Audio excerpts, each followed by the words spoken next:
my name is Mina Alali, and I wanted to talk a little bit about veganism today, and specifically my experience going vegan. Just as a disclaimer, I do not want this to be a super preachy video. I'm not trying to convince anyone to go vegan. I want this to be a video for people who are interested in veganism, who are thinking about going vegan. Even if you're not, I mean, this video I guess could be pretty interesting. So I just hope I don't come off as preachy, because that's not what I'm about. I just want to educate and talk about what my experience has been, because I'm just so happy with this lifestyle. I feel almost like I should tell people what my experience has been just because of how happy I am. You know, I just want to like spread my happiness, and if I can help someone along the way, that's awesome.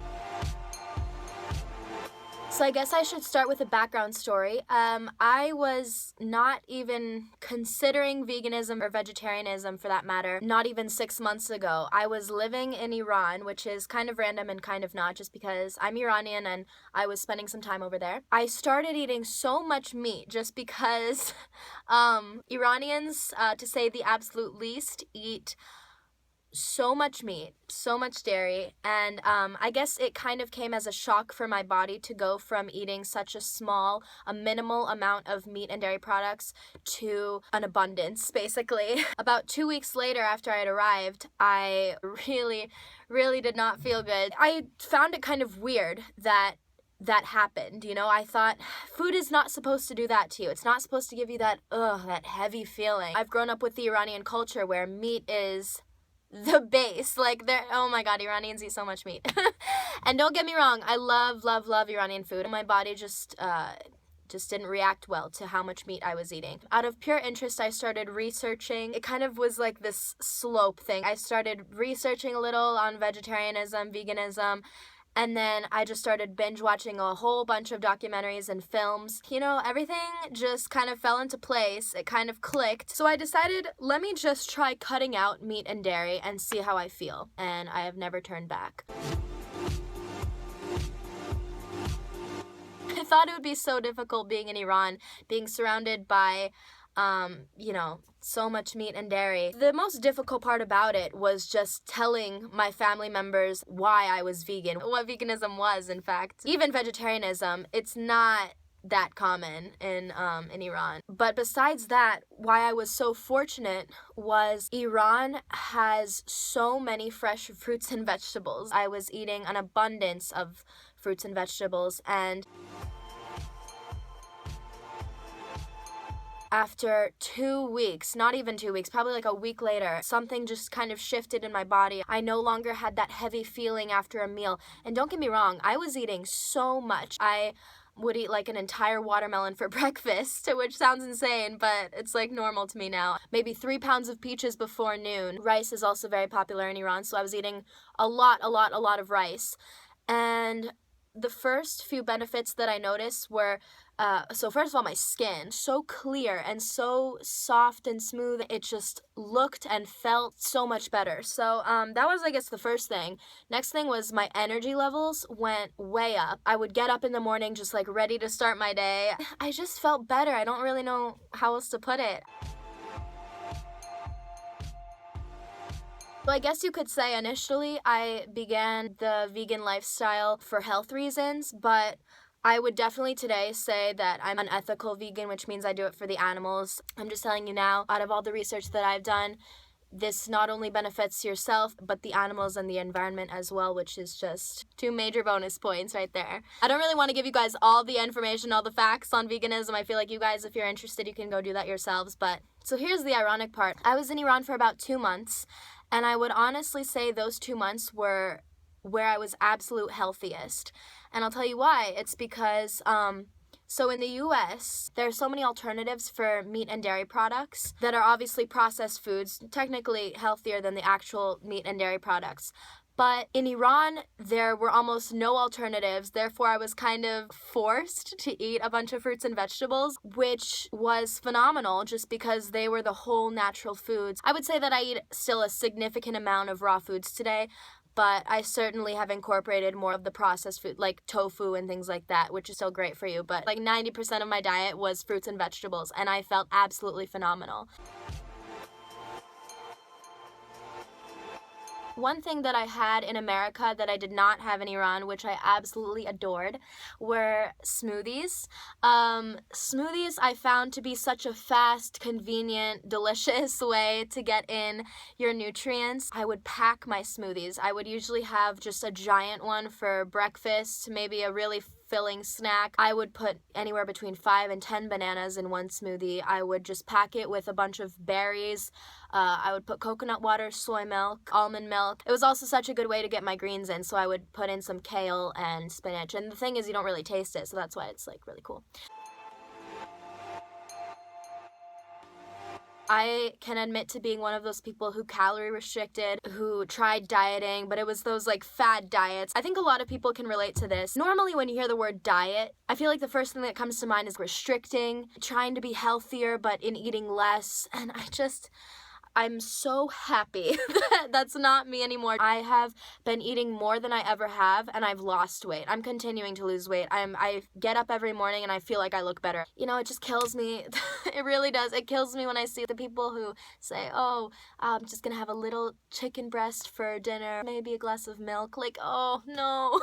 I don't ever have to restrict. I feel like there shouldn't be a need for dieting anymore. And I really don't like to call veganism a diet. It's more of a lifestyle. It's just a part of my normal everyday life. Like I said, the most difficult moment is explaining to people, you know, family, friends, why I'm vegan. So many people are misinformed. So many people are prone to shut their eyes, kind of ignore the reality. I can totally understand. I was one of those people too who just wanted to shut it off, who just wanted to ignore the cruelty of the dairy and meat industries. It's disheartening, it's cruel. Personally, I chose to say, my taste buds isn't worth the mistreatment of these animals. I just wish I had known about this sooner. I wish I had watched the documentaries and the films and researched what I have researched earlier, just because of how well this has worked out for me, how happy I am today. I can completely understand the frustration of some people with the vegan culture that tries to shove it in your face, that tries to almost shove the information and their opinions down people's throats.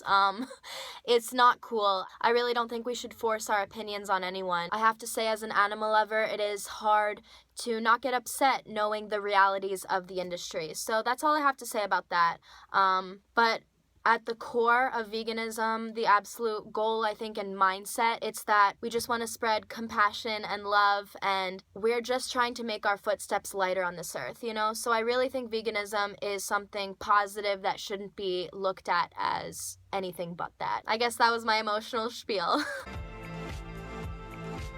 When I was in Iran, I would say it was like maybe a little more difficult in the beginning, just because simply the transition from being obviously a meat eater to vegan one day to the next. In the US, there are so many alternatives to pretty much every single dairy or meat product you can imagine. Burgers, milk, cheese, the list goes on and on and on. Some brands are certainly better than others, I'm going to say that. The veggie burgers, the black bean burgers, they've always been exactly what I needed to satisfy my craving. And one thing that I learned to do if I ever did get a craving, which was kind of weird, and I was surprised as to how it worked so well. When I was craving something, I found that it was because I was lacking carbs, so I would just drink an entire smoothie or have, I don't know, 5 bananas or something like that, and the craving would be instantly, it would be gone. So I've never really had any difficulties with that. Is veganism expensive? No. I'm gonna put it plain and simple. When we are vegan, what do we cut out? We're obviously cutting out meat and dairy. Those are already two expensive things that we're gonna find in the grocery store. A typical vegan's staple, their base foundation food, would be grains, bread, rice, pasta, starches like potatoes, and then next we'd have obviously the beans, the legumes, the lentils. Those are all some of the cheapest things you can find in the grocery store. Next thing on the list would be fruits and vegetables, which I do have some input on. Specifically, when I would consume fruits and vegetables in a smoothie, I would make sure that the majority of my fruits were frozen, and the reason for that is because they're simply cheaper. In the grocery store that I shopped at, there would be these $12, maybe 5 or 6 pound bags of frozen fruit, and that would last me a week plus. So while that may seem like a lot, compare that to buying however many raspberries, blackberries, strawberries. It's going to be so much cheaper. On top of that, buy in bulk. This is so important just because ultimately, hopefully, as a vegan, you're going to be eating a lot of fruits and vegetables. If you buy in bulk, it's just going to make things so much cheaper. So now you're not buying 5 bananas every 2 days, but a case of bananas for a week and a half. That goes for all your fruits. And it's just a matter of finding where you can get your fruits in bulk from. But that's all I have to say about that. A lot of the vegetables that you're going to be cooking with, you can also buy frozen, typically cheaper than buying them fresh. Be reasonable about it. It's important to go off of personal experience as well. Despite how much research I did on veganism, I decided, let me try this out for myself, which I think is important. Everyone is different. Try it out. You know what I mean? When you do, all I have to say is do it right. I feel like a lot of the time, what everyone's problem is that when they start their transition into going vegan, they're not eating enough. They're simply not eating enough, which, yes, you're going to be feeling tired. You're going to be feeling out of energy. You're not going to be feeling good at all whatsoever. It's all about eating enough. Don't ever restrict yourself. I have never once counted calories as a vegan. I've just been eating however much I want. Let me explain this plain and simple.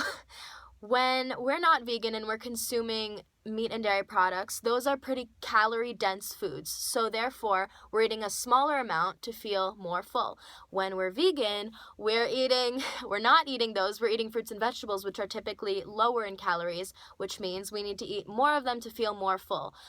And how much is more? It's a lot. It's a lot. You need to be eating a lot. For instance, this morning I had, probably not even exaggerating, 3 pounds of fruit. A lot of that was watermelon. Watermelon has 40 calories in a serving, which is about a cup. Ridiculous. I can't imagine eating 1 cup of watermelon. That is so little. Watermelon is mostly water. And same with things like apples and citrus. Those two, water-based. You need to eat more of them. And I just think people can be afraid of that when they first start because they're so not used to that. When I was first going vegan, I found right away, if I didn't eat enough, I would be hungry at the end of the day. I would go to bed hungry. I would wake up hungry. That's not how it's supposed to go. You're supposed to just eat whenever you're feeling hungry, dude. Like, I can't. Don't restrict. Don't be afraid. It is totally normal to eat an abundance.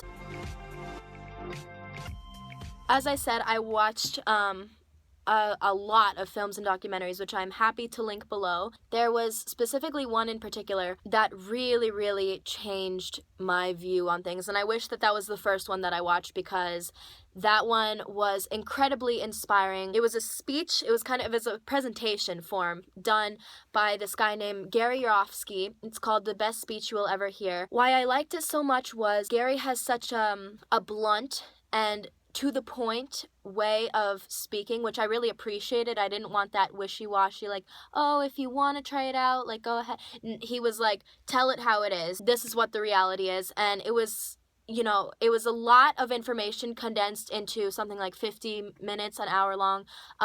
So interesting. And I totally recommend it for anyone who wants more information in a short amount of time about veganism and why it's beneficial. He probably is going to do a much better job at explaining than I ever will. But it was a phenomenal speech, and I totally recommend it for anyone. It is just so fascinating. If anyone is thinking about veganism but they're afraid, they're thinking, oh, I think it's gonna be too hard. That was totally one of my concerns before I went vegan, and I can say now it is not hard. I got used to it so quickly. It's all about remembering why you did it in the first place. Whenever I was feeling low or something like that, turn on a film or a documentary or go watch a vegan YouTuber. There are so many good, positive, vibrant people that I can link below that really inspired me in times that felt like I needed it. I hope this video has helped, has maybe inspired, motivated. I don't know, maybe not. Just thanks for listening to me talk for such a long time. I wish you all the best in your endeavors and your health. I don't know what to say. I'm really awkward at endings. I'm so sorry. I'm just gonna say goodbye. Oh, goodbye. Want